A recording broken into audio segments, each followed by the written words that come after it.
Cuando estamos hablando de solubilidad, ¿qué estamos hablando? Estamos hablando de disolver cosas, ¿sí? Y cuando estamos hablando de disolver cosas, desde el concepto más básico de disolver cosas, ¿a qué referimos con esto? O sea, nosotros en casa, no sé, cuando estamos cocinando, cuando estamos preparando algo, ¿disolvemos cosas?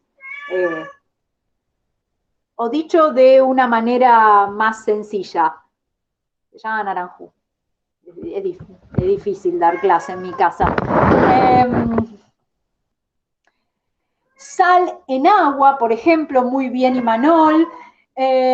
Azúcar con agua, dice Katy. Sí, la harina y el agua en realidad no se disuelve la harina en agua, ¿sí? Se forma una mezcla ahí. Ya vamos a ver la diferencia, ¿sí? ¿Algo más que se les ocurre?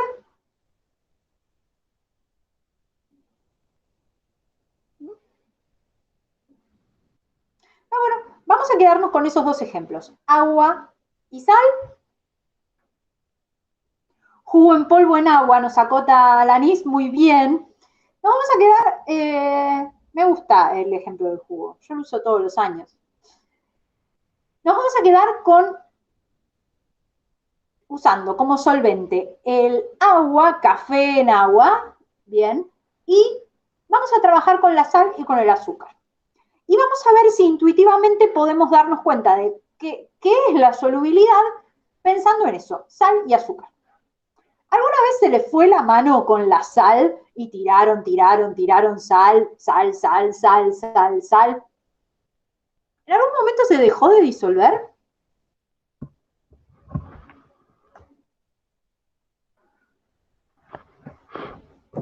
No, la sal tiene esa capacidad. La sal se disuelve en el agua y se disuelve en cantidades astronómicas que no gustan a los cardiólogos, esas cantidades astronómicas, ¿no? Está clarísimo. Bien, ahora, el azúcar, ¿se disuelve así por kilos como la sal? No. ¿Qué es lo que pasa cuando ustedes hacen esos horrores como ponerle 53 cucharadas de azúcar al café? Se satura, sí, pero en términos más cotidianos. Cuando yo le agrego y le sigo agregando azúcar al café o al té, termino de tomarlo. ¿Y qué pasa? ¿Qué queda en el fondo? Ya queda azúcar. Bien. ¿Y por qué queda azúcar? ¿Sí? Natalia nos dio una punta de por qué queda ese azúcar.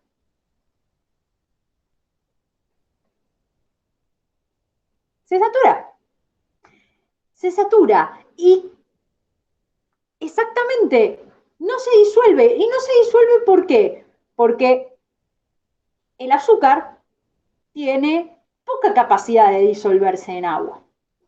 Esa medida de la capacidad de un sólido para disolverse en un solvente se llama solubilidad. ¿Sí? La solubilidad es eso. La solubilidad es una definición, es un número, en realidad, un número que se determina experimentalmente, que mide cuánto soluto puedo disolver como máximo en el solvente. ¿Sí? Llamarle solubilidad a ese número es algo absolutamente arbitrario. ¿Le podría decir cantidad máxima? Sí, pero nos encanta decirle solubilidad, así que déjennos ser felices y llamarle solubilidad a ese numerito en particular. ¿Sí? Ahora, ¿por qué estudiamos la solubilidad en TP y no tanto en teoría de general?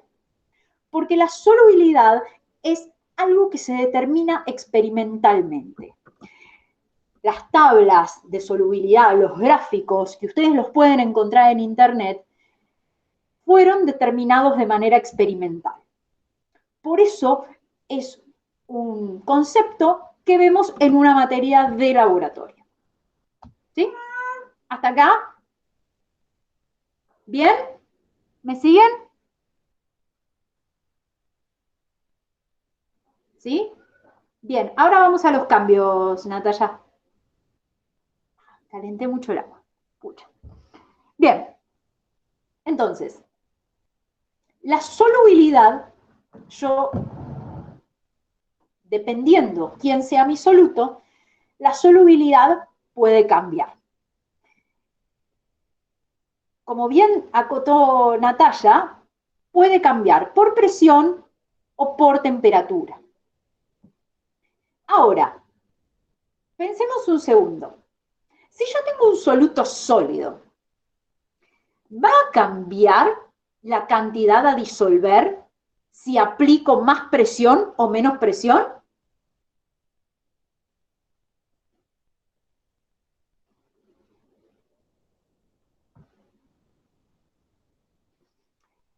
Hoy tengo sís y tengo nos. Bien, llegamos al primer lugar donde... Bien, pensemos, porque fundamental para esto es pensar e interpretar la pregunta. ¿Sí? Un soluto o un solvente, una solución en general, el conjunto soluto más solvente que me genere una solución, se va a ver afectado por características exteriores siempre y cuando ese estado de agregación se vea afectado por cambios de presión, cambios de temperatura. Entonces, si yo estoy hablando de un sólido, ¿a un sólido lo afectan los cambios de presión? Un sólido. Yo aprieto un sólido.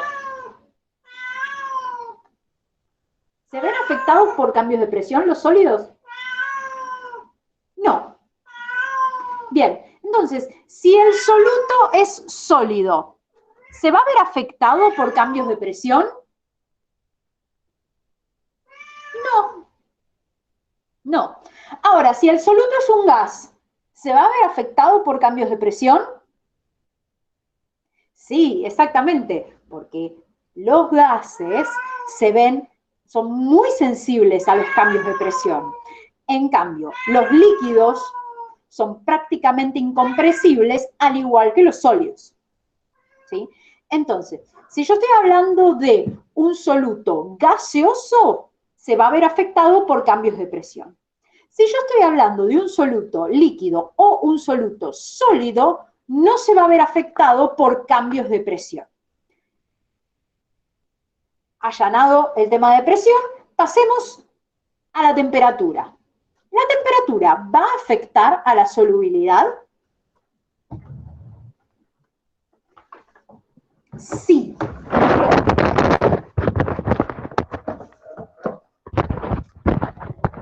Pasó mi gato, perdón. Pasó mi gato y se llevó la tablet con él.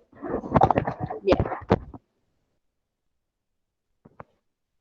Mau, sí, Mau, te voy a matar. Mi vida no es fácil. Bien, entonces, si estamos hablando de... Ahí va.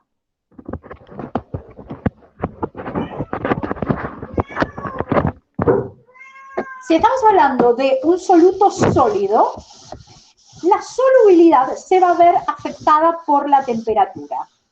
¿Por qué motivo se va a ver afectada por la temperatura?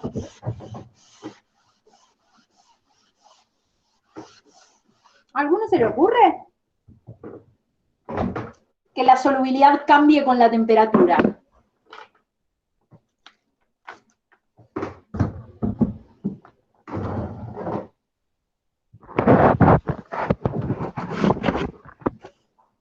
La solubilidad cambia con la temperatura porque con la temperatura cambian los movimientos moleculares.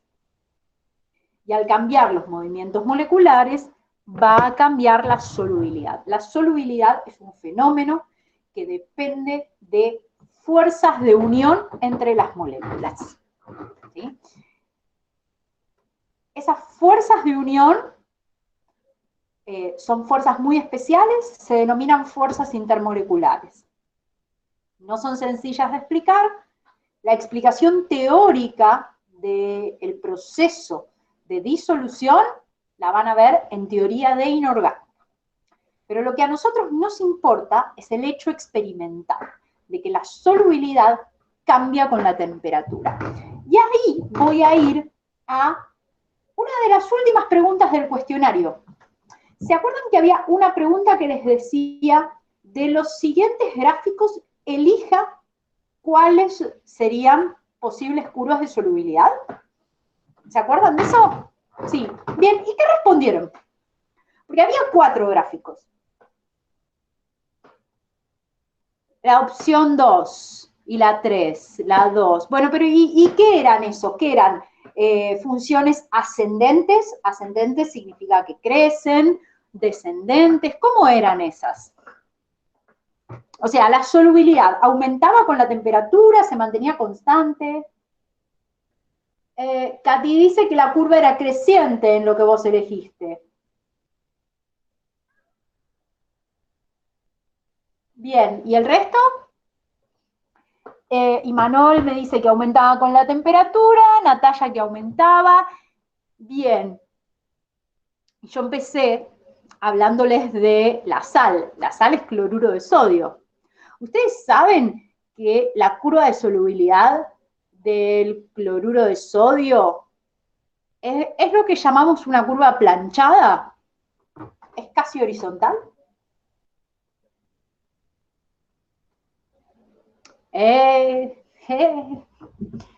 Los gráficos que vieron ustedes son curvas de solubilidad. Lo que hicimos fue borrarles los datos de pistas, ¿sí? Pero una curva de solubilidad representa la variación de la solubilidad con la temperatura.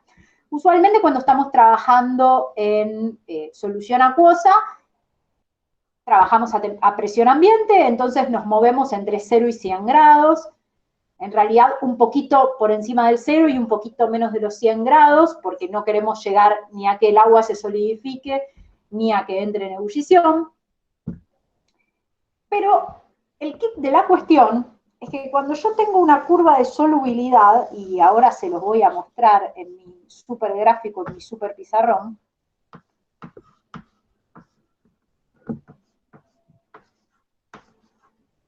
mucha gente piensa, porque lo intuitivo es que la solubilidad, bien, ¿se llega a ver mi super pizarrón? ¿Se llega a ver? Como que tengo la luz ahí que me está molestando. Sí. Sí, voy a levantar el eje Y porque no se llega a ver todo junto.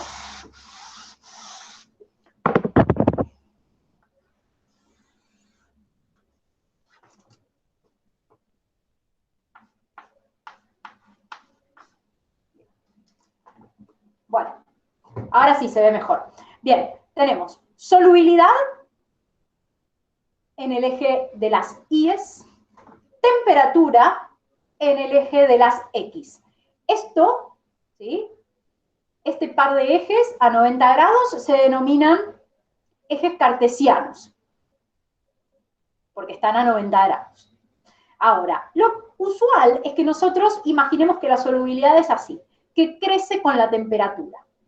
Pero la realidad, lo que nos dice la experiencia en el laboratorio, es que existen otras formas de la curva de solubilidad. Por ejemplo, la solubilidad puede ser descendente, ¿sí? Y la solubilidad puede ser prácticamente constante. Son distintas formas.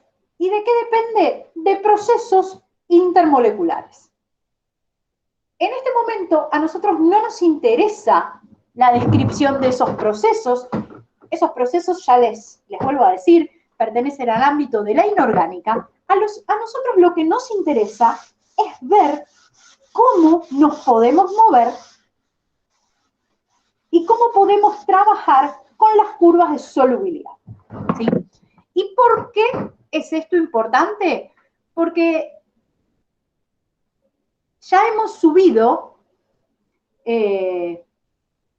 para que ustedes trabajen en unos días, la semana que viene, los ejercicios de curva de solubilidad, ¿sí? Entonces, yo voy a trabajar con una curva descendente, porque me gusta trabajar con curvas descendentes, ¿sí? Y fíjense, vamos a expresar. Siempre en cada eje yo tengo que poner las unidades. La temperatura la tengo en grados centígrados, la solubilidad. ¿Alguno se acuerda en qué unidad se expresa la solubilidad?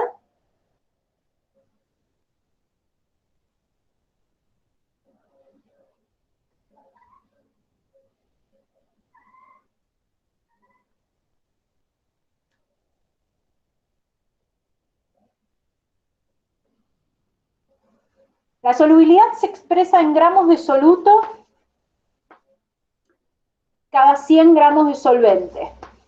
Y Manol, te pido por favor, hay una pregunta que vos hiciste, pero no se entiende bien, te pido si la podés volver a formular y te respondo. De mientras les voy diciendo esto, yo por una cuestión de espacio, que mi pizarrón es micro mini, tengo que poner la unidad acá, en realidad la unidad debería de ir acá, ¿sí? Y lo mismo pasa con la temperatura, ¿sí? La temperatura, en realidad yo esto lo tendría que poner acá abajo, ¿sí? No arriba del eje, sino abajo. Son pequeñas cosas que hacen a la presentación de un gráfico. A ver, Imanol, la pregunta que tenías.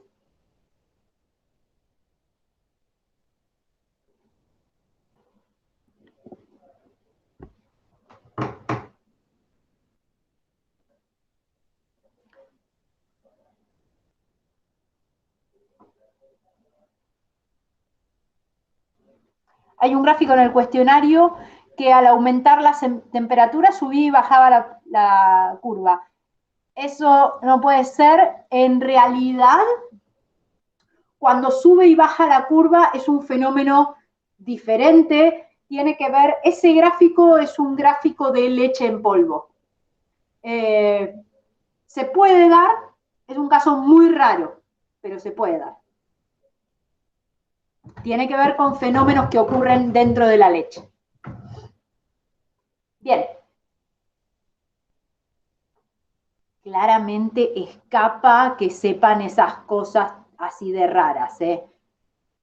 Yo puedo llegar a hacer esa clase de preguntas en el aula, en el laboratorio, nunca en una evaluación. Hecha la aclaración legal. Bien, tenemos entonces aquí una curva de solubilidad en función de la temperatura. ¿Es una curva creciente o decreciente esta? Decreciente. Bien. Entonces, si es una curva decreciente, ¿sí? Interpretemos un poquito la curva cualitativamente. Es una curva decreciente. ¿Qué pasa con la solubilidad cuando aumenta la temperatura? Aumenta la temperatura y la solubilidad, ¿qué le pasa? Baja. Exactamente. Entonces, en la medida que aumenta la temperatura, ¿sí? Yo acá si quiero puedo poner mi 0 en la escala. En la medida que aumenta la temperatura, lo que ocurre es que la solubilidad va descendiendo, ¿sí? Entonces, imaginemos por un segundo que vamos al laboratorio y agarramos un vaso de precipitados, le agregamos este soluto y empezamos a calentar. ¿Qué vamos a ver que ocurre?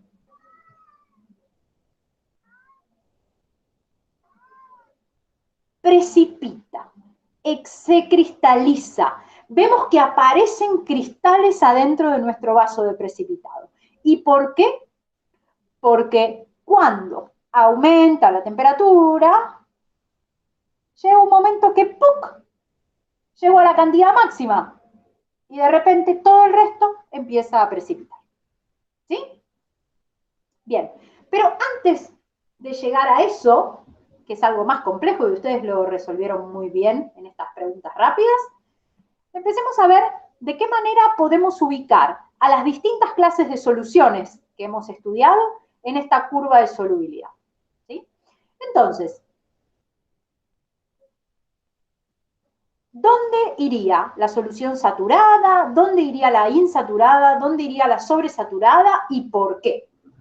De mientras yo voy a intentar reubicarme esto para estar un poco más cómoda.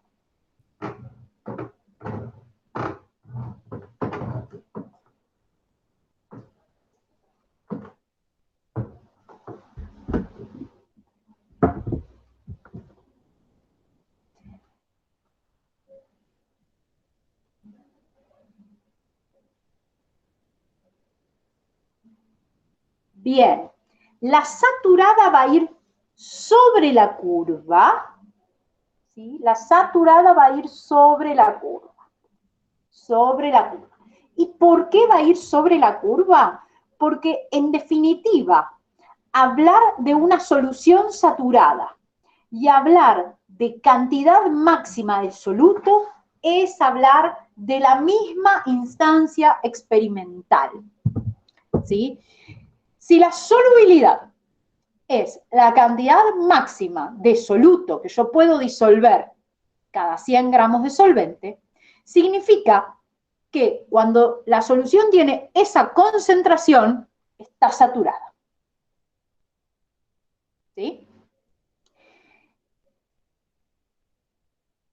Insaturada o no saturada es lo mismo. Acá hay como una, no sé si no hay una confusión de qué es una cosa y la otra. Hablar de soluciones insaturadas y de soluciones no saturadas es hablar de lo mismo. ¿Sí? Y estamos hablando de soluciones cuya concentración se encuentra por debajo de la curva de solubilidad, ¿sí? En todo este espacio. Entonces, si por ejemplo yo defino, esto es 10, 20, 30, ¿sí? Y yo quiero definir cuál es la cantidad máxima que puedo tener, sencillamente hago así y voy derechito hasta la curva. En todo este rango de acá puedo tener soluciones insaturadas a 30 grados de ese sólido. ¿Sí? Bien. Y las soluciones sobresaturadas son las que están por encima. ¿Sí? Es muy sencillo esto. Ahora es donde viene la parte menos sencilla de todos. Una solución sobresaturada, ¿tiene soluto sin disolver?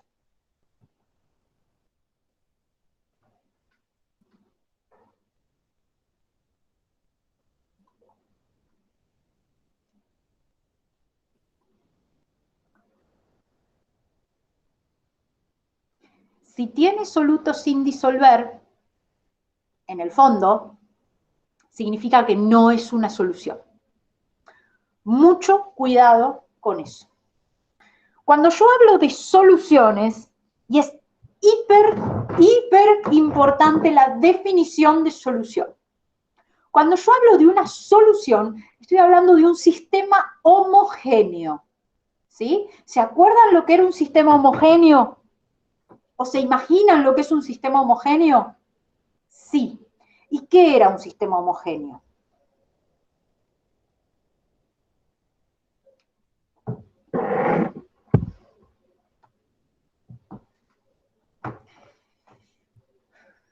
Que no hay partes, que solo se ve una capa, que es todo uno. Bien, pongámoslo en palabras un poquito más formales. Un sistema homogéneo es un sistema formado por una única fase. ¿Sí? No importa lo que se vea o no se vea, ojo Antonella con eso.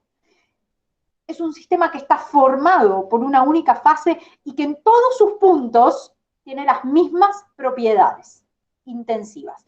¿Qué significa que tenga las mismas propiedades intensivas? Significa que yo no puedo ver que están en distinto estado de agregación, ¿sí? Porque si tengo un sólido en el fondo, el sólido sigue siendo sólido, por más que esté en el fondo de algo líquido, ¿sí?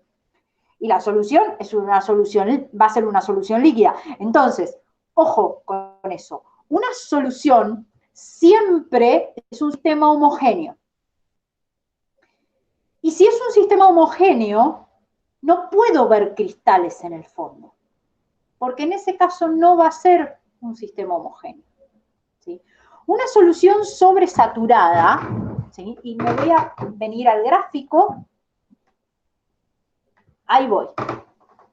Ahí voy porque ahí aplican otras cosas, Natalia.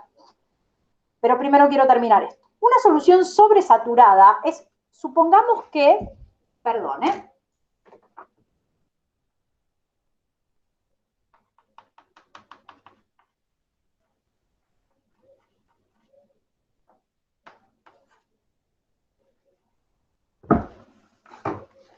supongamos que yo estoy en este punto que marqué acá, a 40 grados.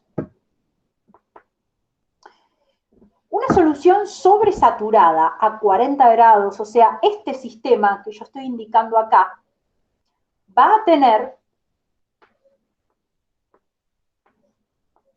esta cantidad de soluto disuelto en 100 gramos de solución, ¿sí? Esto va a ser un valor, supongamos 20, no importa, pero va a estar todo disuelto, ¿sí?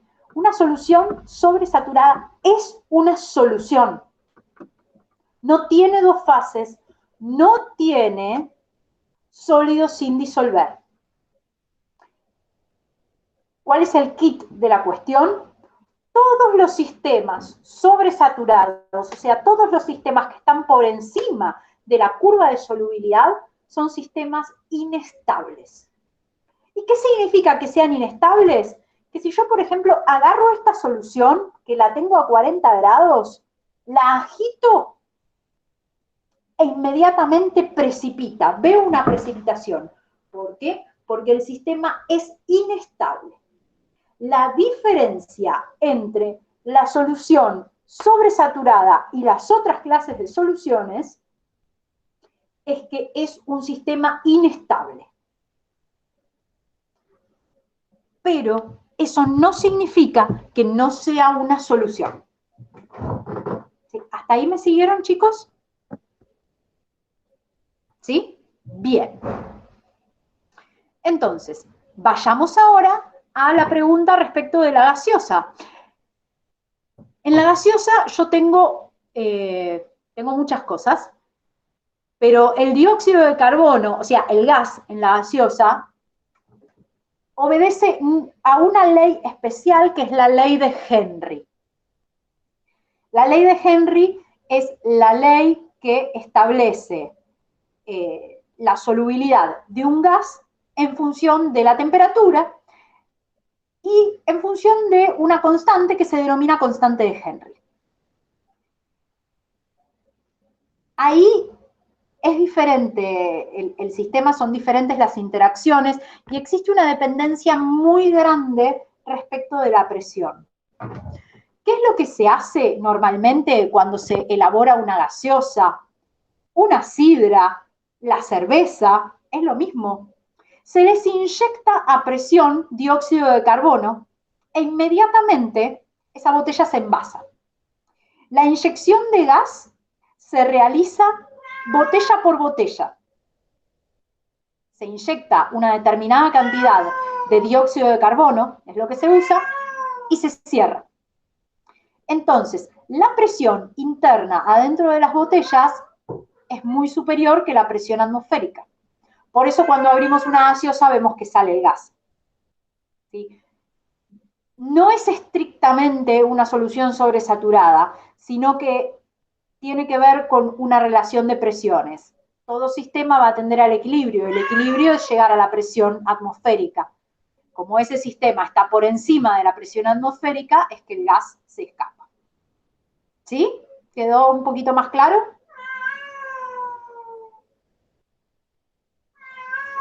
Bien.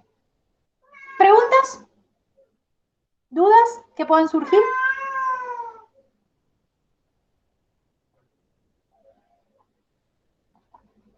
¿Alguien? ¿Alguienes? ¿no? Bien. La constante de Henry es un valor, se llama KH, esa constante depende del soluto y el solvente, se determina experimentalmente. Hablamos brevemente sobre la ley de Henry y su constante en el apunte teórico. Está en la página.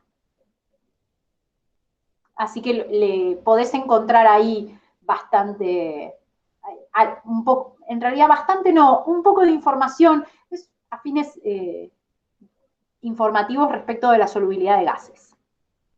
Si vos agitás una bebida, la solubilidad aumenta o disminuye. ¿Y qué pasa cuando agitamos una bebida?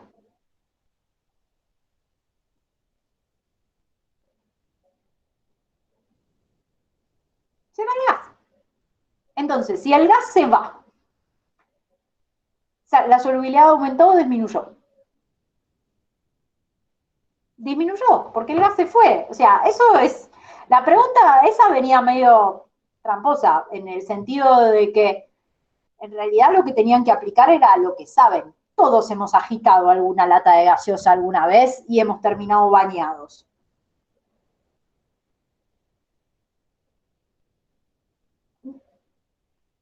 No necesariamente generan calor cuando lo agitas, pero sí incrementas los movimientos moleculares.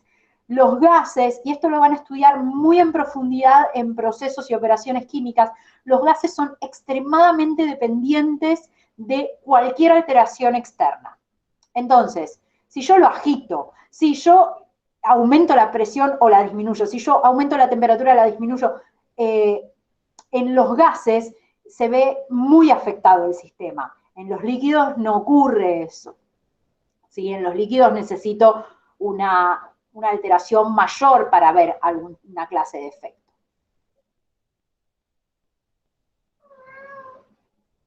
¿Alguna otra pregunta, chicos?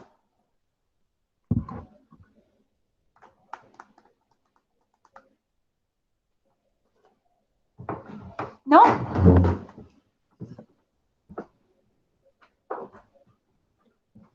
Bien. Me van a disculpar, me quiero chusmear.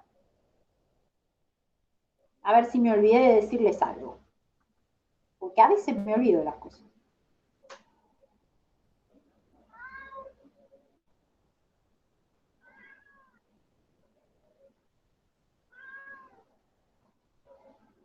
Bien.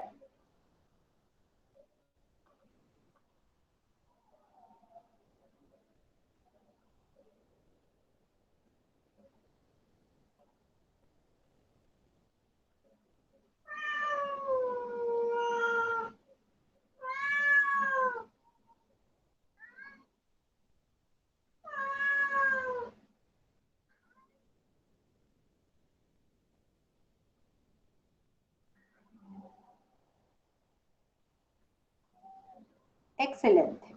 Bien.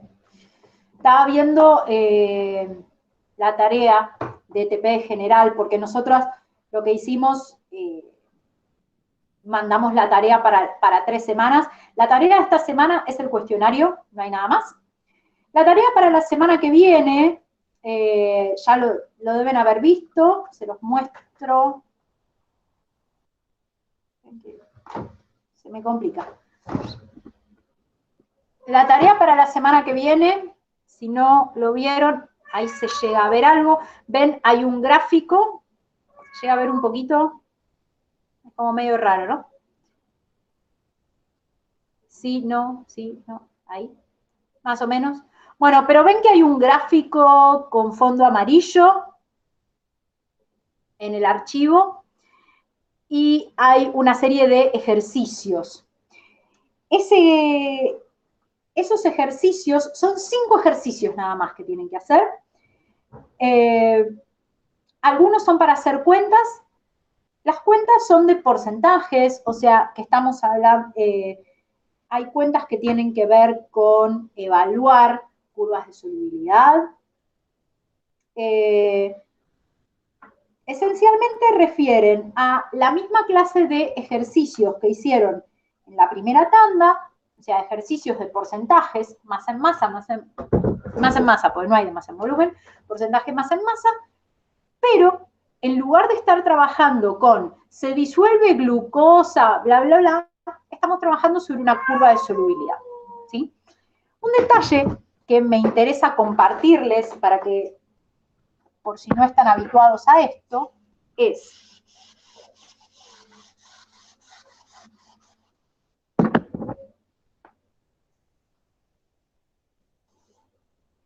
si yo tengo un par de ejes,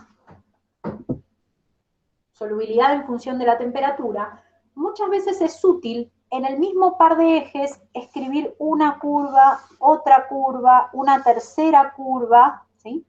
Y cada una, por ejemplo, las puedo poner en distinto color, cada una va a referir a sustancias diferentes. Cada sólido va a tener una curva característica